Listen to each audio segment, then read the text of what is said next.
I actually play Rick. Yeah.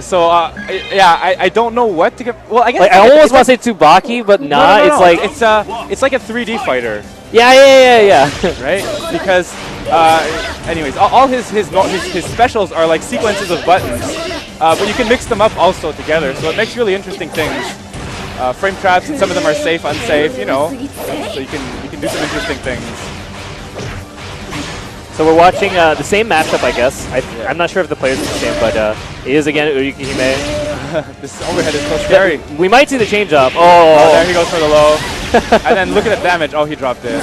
Still. Yeah. Very scary. In this game, you also have an assist, you know, and you can choose like a second character, and you can kind of like swap between them. Yeah, it's really cool actually. Yeah. I really like the idea because very few games. I don't know what other game other than I think Capcom Fighting Jam like lets you swap character in the middle of a set. You know, so although a lot of people pick kind of the assist character based on what's good with your main character, I guess there is still that nice option to be able to try and swap up the matchup in the middle if you don't think something's working out. I mean, that's what lost me at EVO. When I entered this game, I played against a Japanese player, and he was playing Urikihime. Right. And I just destroyed him because my only friend that plays this game, or one of my only friends, plays Urikihime. So I knew the matchup, and I was like, nah, you're not running this on me. So he switched to his other character, and then he completely destroyed me because I had no idea what was going on. So I thought that was pretty interesting.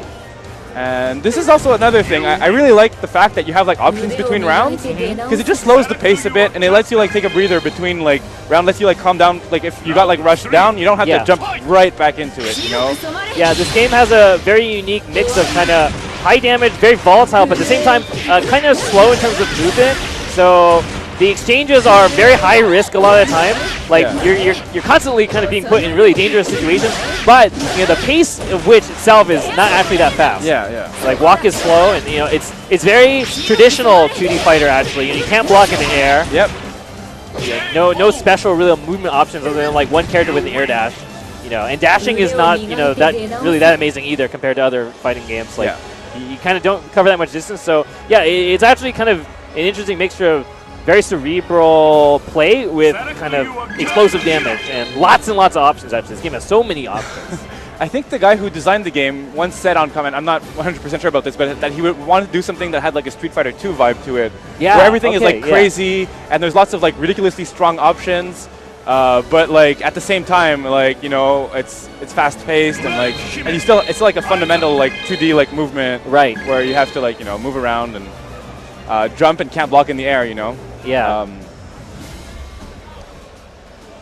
So, yeah. I'm not sure if we are switching up, or it looks like maybe a TO is trying to get in contact with one of the players who's played. Yeah, but we got I mean, I see the other players there. Yeah. So. Yeah, we got other people lined up right now. So I'm not sure how long we're going to stick on this. Oh, okay, it's Enrik playing. Okay. Enrik. Yeah, Eric's known. He plays like other games too. Yeah, right? Yeah, definitely. Very good at, I think, Arcana. Yeah, Arcana is a big name there early in the H3 era. Like came out.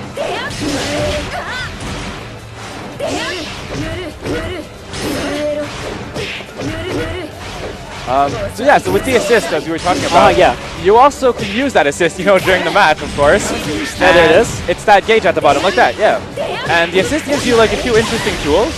So the first one is just a hit to get a knockdown. The second one is like a combo tool usually. Third one is a burst, and then fourth one is super. And they all cost, like, as I said, the amount that I said for the gauges at the bottom there. And those gauges fill up over time or when you get hit, that kind of thing. Yeah, and on top of that sport gauge, you also have the AP bar at the top. Oh yeah. Which you don't see it used as much. It's not like as critical, but it does let you do some really cool conversions mid-screen off like throws and things like that. So you can't actually abuse that. Oh, the bounce. Wow. Oh yeah, this game's combo system has a pretty interesting mechanic too, where it's that if you use the same move twice in a combo, if the opponent is airborne, he techs immediately. Yeah. So the system is like really simple to understand. There's no like, you know, other, like, there might be like a few other like quirks to it, but it's just like, you know, when you make your combo, it's just like, don't use the same move twice. Ow. Yeah, the combos.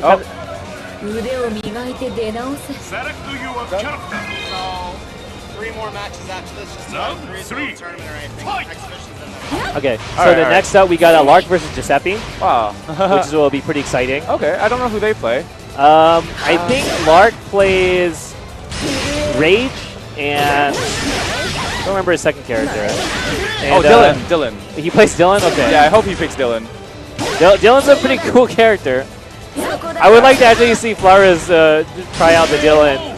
Dylan is really odd because he looks like he has a lot of range and a gun, but he also has like this command throw that does way too much damage. It's a lot of damage. And the animation is pretty nice too.